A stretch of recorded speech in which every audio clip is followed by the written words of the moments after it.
l'une des complexités du fonds Evergreen, c'est d'aller chercher de la performance des actifs non cotés, qui sont par nature à liquidité contrainte, et en même temps, on veut offrir une liquidité partielle aux clients privés.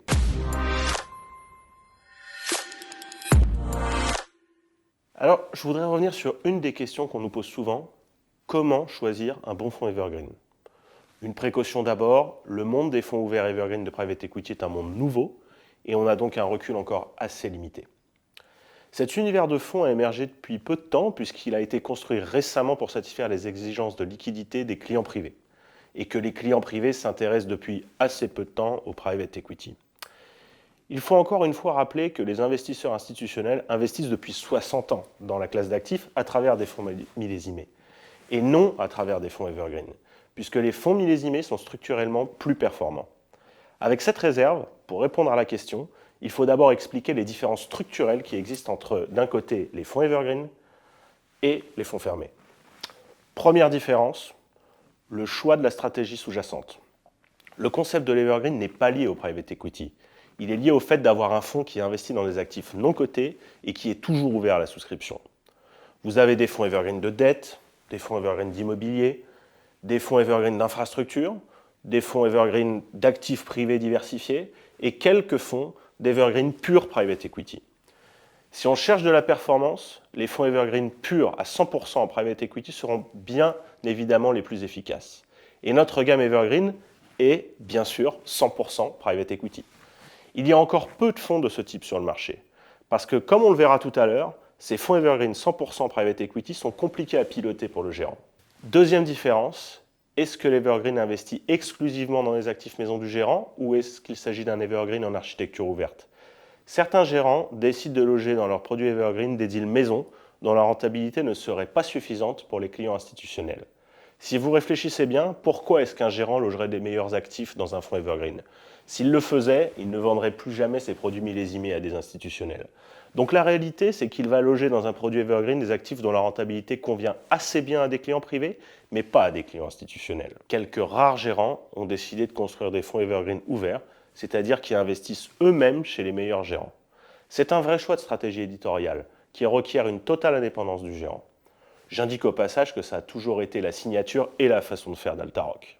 Troisième différence, les frais, la transparence et surtout la liquidité. Dans la mesure où l'une des motivations principales de souscription dans un fonds Evergreen est sa liquidité, il faut regarder de façon très claire comment cette liquidité est construite et encadrée par le gérant. Certains fonds Evergreen ont par exemple des liquidités très contraintes, avec ce qu'on appelle des gates, très faciles à actionner pour le gérant. Les gates sont un mécanisme autorisé par le régulateur qui permet à un gérant, s'il a trop de demandes de rachat, de contraindre ou de fermer la liquidité du fonds pendant une certaine période et à certaines conditions. Il faut bien réaliser que pour aller chercher de la performance, le gérant va devoir investir dans des actifs non cotés. En parallèle, puisqu'il s'adresse principalement à des clients privés, il est tenu d'offrir une certaine forme de liquidité. Il faut donc comprendre de façon fine dans quel sous-jacent il investit. Cela permet de comprendre, en cas de demande de rachat importante, s'il sera contraint ou pas sur la liquidité, et s'il actionnera fréquemment ou pas les gates. Je prends l'exemple d'un fonds Evergreen dont les sous-jacents à l'actif seraient des fonds primaires de private equity. Il peut y avoir un vrai problème sur la liquidité. Pourquoi? Parce que les fonds primaires de private equity se déploient sur 5 ans, ils ont une liquidité contrainte sur 7 à 10 ans, et dans ces conditions, en cas de demande de rachat importante, ils iraient au-delà du cash que le fonds a à son bilan. Et comment est-ce que le fonds pourrait gérer et honorer cette liquidité? Très difficile, parce que les actifs sont illiquides à 5-7 ans. Donc on voit bien que sur cet exemple, l'une des complexités du fonds Evergreen, c'est d'aller chercher de la performance des actifs non cotés, qui sont par nature à liquidité contrainte, et en même temps, on veut offrir une liquidité partielle aux clients privés. Par ailleurs, il faut aussi regarder de façon très fine le niveau des frais de gestion, le niveau des frais de performance. Un peu comme on le ferait sur un produit coté, parce qu'un fonds Evergreen s'apparente presque plus à un produit coté avec un support private equity qu'à un produit institutionnel de private equity. Comment générer de la performance avec un produit Evergreen? Il y a une différence énorme entre l'Evergreen et les produits millésimés de private equity, c'est la durée de détention. La surperformance du private equity est historiquement liée au temps long, alors qu'ici, si je caricature, un client pourrait parfaitement rentrer aujourd'hui et sortir dans 1 ou 2 ans. Dans ces conditions, comment générer de la surperformance? Premièrement, Ce produit evergreen de private equity est une vraie révolution, puisqu'il change le rapport au temps dans le private equity. Ici, la liquidité étant garantie par le fonds lui-même, on peut pratiquement entrer et sortir quand on veut. Ce produit résout donc un des freins principaux à souscrire au private equity, à savoir la contrainte d'illiquidité. Donc l'Evergreen peut vraiment être un game changer pour permettre à des clients privés d'accéder au private equity.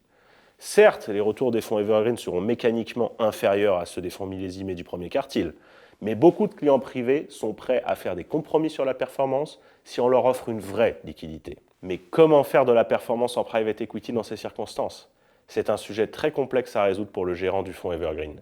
En effet, le gérant doit avoir des sous-jacents de private equity à l'actif de son fonds pour aller chercher de la performance, mais il ne peut pas investir dans des actifs de private equity à durée de vie trop longue s'il veut honorer la liquidité, notamment la liquidité imposée par les contraintes du fonds Evergreen.